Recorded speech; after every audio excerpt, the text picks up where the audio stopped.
Hello dear student, welcome back to my YouTube channel. तो दोस्तों, आज की इस वीडियो में हम सभी लोग श्रद्धा मन की व्याख्या का अध्ययन करेंगे, जो कि बहुत ही ज़्यादा इंपॉर्टेंट है। और यह लगभग हर बार बोर्ड एग्जाम में कोई ना कोई पैराग्राफ इससे बोर्ड एग्जाम में पूछा जाता है। तो डियर स्टूडेंट, यहाँ पर बिना किसी देरी के शुरू करते हैं अपनी इस वीडियो को। तो डियर स्टूडेंट, अगर आप चैनल पर नए हैं तो फटाफट यूट्यूब चैनल को सब्सक्राइब करें, वीडियो को लाइक करें, कमेंट करें एंड बेल आइकन को दबाना बिल्कुल भी ना भूलें, जिससे मैं जो भी वीडियो अपलोड करूँ वो डायरेक्टली सबसे पहले आप तक जरूर पहुँचे। डियर स्टूडेंट, यह वीडियो आप लोगों के लिए बहुत ही ज़्यादा खास जाने वाला है, क्योंकि वीडियो को बिना स्किप किए लास्ट तक जरूर देखते रहें।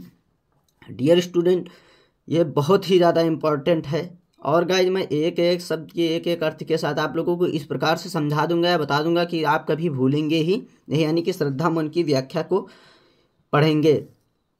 कौन तुम संसरत जलनिधि तीर, तरंगों से फेंकी मणि एक, कर रहे निर्जन का चुपचाप प्रभा की धारा का अभिषेक। डियर स्टूडेंट, जो है श्रद्धा मन को निर्जन स्थान में मौन बैठा देखकर पूछती है कि वे कौन है और उस निर्जन स्थान में बैठे वो क्या कर रहे हैं। यहाँ श्रद्धा के लिए मन का व्यक्तित्व उत्सुकता का कारण बना हुआ है। मनोवैज्ञानिक कहानी प्रस्तुत की गई है किसकी? श्रद्धा और मन की। तो कौन तुम, यानी कि कौन हो तुम, संसरत जलनिधि तीर, तरंगों से फेंकी मणि एक, कर रहे निर्जन का चुपचाप प्रभा की धारा का अभिषेक।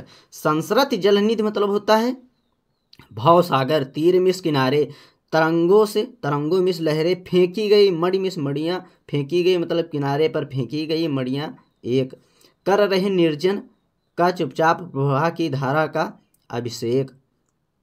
अभिषेक मिस होता है अलौकिक, या प्रभा की धारा मतलब चमकीली रेत या चमकीली किरणें। यानी कि श्रद्धा मन से प्रश्न करती हैं कि तुम कौन हो। क्या कहते हैं कि श्रद्धा मन से प्रश्न करती हैं कि तुम कौन हो, या पूछती हैं, कहती हैं कि तुम कौन हो। जिस प्रकार से, यानी कि जिस प्रकार सागर की लहरें अपनी तरंगों से मड़ियों को समुद्र के किनारे पर फेंक देती हैं, ठीक उसी प्रकार संसार रूपी सागर की लहरों के द्वारा इस निर्जन स्थान पर फेंके हुए मड़ियों के समान तुम कौन हो। यानी कि श्रद्धा मन से प्रश्न करती हैं कि तुम कौन हो। जिस प्रकार से सागर की लहरें अपनी तरंगों से मड़ियों को अपने किनारे पर फेंक देती हैं, उसी प्रकार संसार रूपी सागर की लहरों के द्वारा निर्जन स्थान में फेंके हुए तुम कौन हो, या यहाँ निर्जन स्थान में क्या कर रहे हो। कर रहे निर्जन का चुपचाप प्रभा की धारा का अभिषेक। और कहते हैं कि तुम चुपचाप बैठकर इस निर्जन स्थान को अपनी आभा से उसी प्रकार सुशोभित कर रहे हो, जैसे सागर तट पर पड़ी हुई मड़ियाँ उस निर्जन स्थान को अलौकिक करती हैं या सुशोभित करती हैं।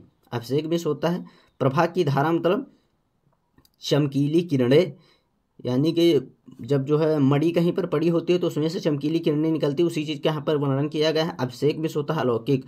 तो कहती हैं कि तुम चुपचाप इस निर्जन स्थान में बैठकर ठीक उसी प्रकार से सुशोभित हो रहे हो, जिस प्रकार से सागर तट पर पड़ी हुई मड़ियाँ उस निर्जन स्थान को सुशोभित करती हैं।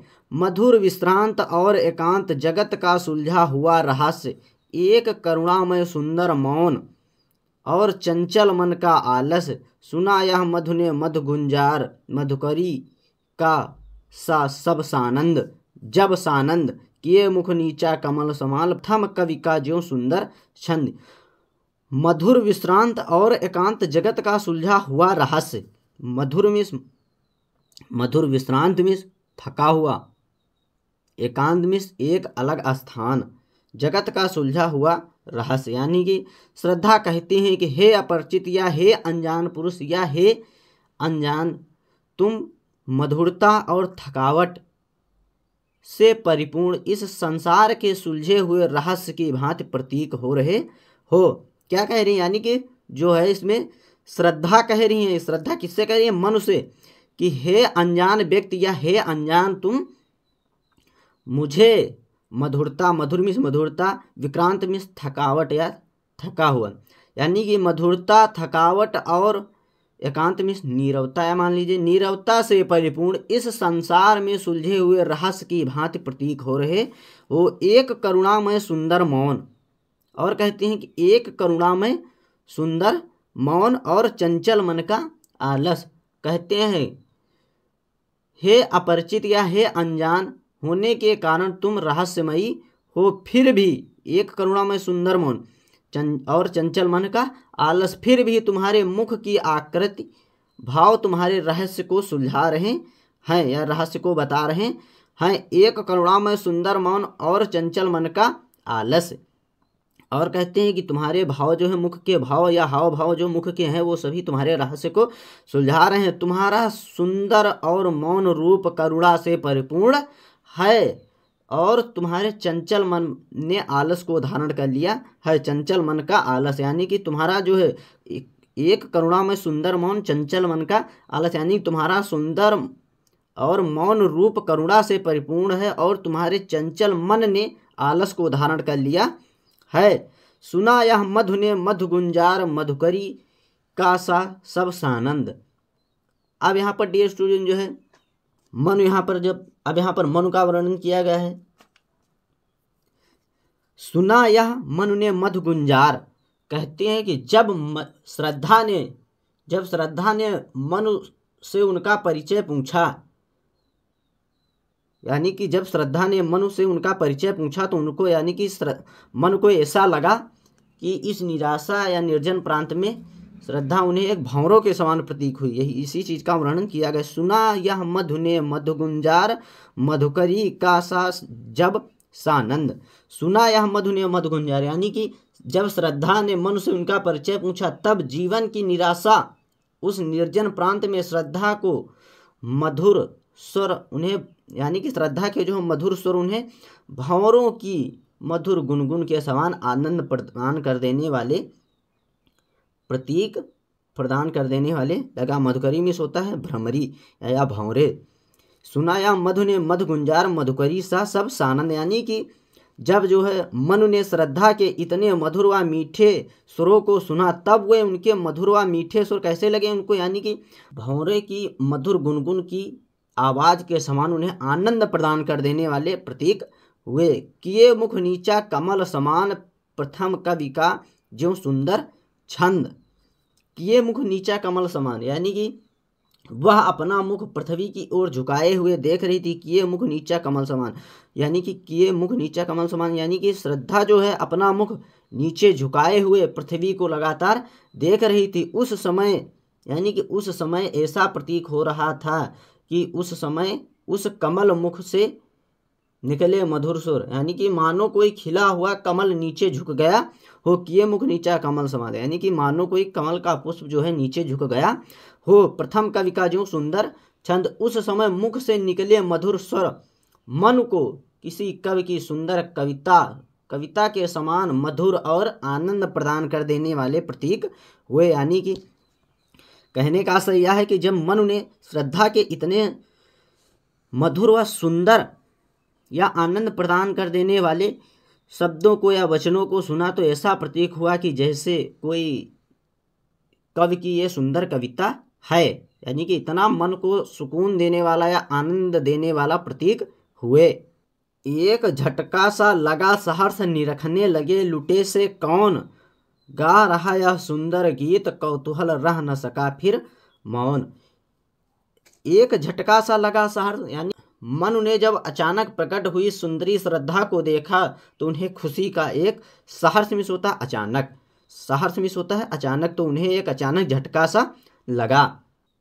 मनु ने जब अचानक प्रकट हुई श्रद्धा को अपनी आंखों के सामने देखा तो उन्हें अचानक एक सहर्ष, यानी कि अचानक उन्हें एक झटका लगा। निरखने लगे लुटे से मौन, और उनकी सुंदरता और मोहक छवि को देखकर वह एक लुटेरे के भांति प्रतीक हो गए। यानी कि जैसे कोई सर्वत्र, यानी कि उनकी मोहक छवि को देखकर अपना सर्वत्र सब कुछ लुटा बैठे, और जैसे लुटा पिटा व्यक्ति अपनी शुद्ध बुद्ध खो बैठता, ठीक वैसे श्रद्धा की मोहक छवि को देखकर अपना सर्वस्व लुटा बैठे और इतना ज़्यादा आकर्षित हो गए कि अपना सारा शुद्ध बुद्ध खो बैठे।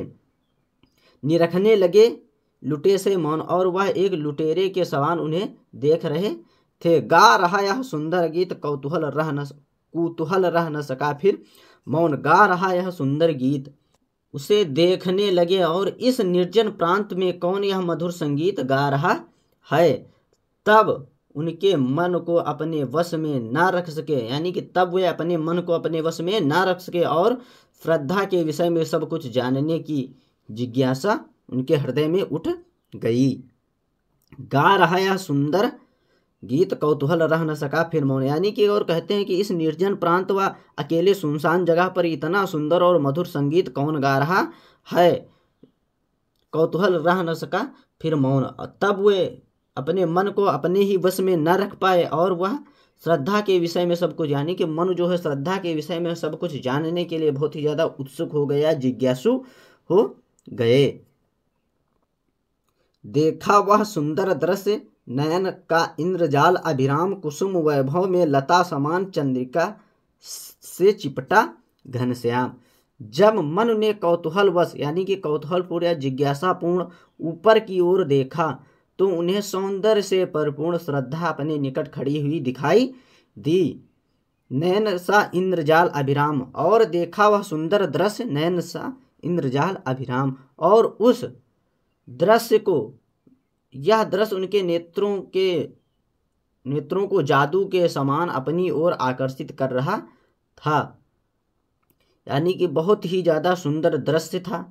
और यह दृश्य उनके आँखों को या नेत्रों को जो है एक जादू के समान प्रतीक आकर्षित कर रहा था। मन ने श्रद्धा को देखा तो उन्हें, यानी कि उनकी आंखों के सामने एक जादू सा छा गया। कुसुम वैभव में लता समान चंद्रिका से चिपटा घनश्याम। कुसुम वैभव मतलब फूलों से लदी हुई, घनश्याम में होता है बादल का टुकड़ा, यानी कि कुसुम वैभव में लता समान चंद्रिका से लिपटा घनश्याम।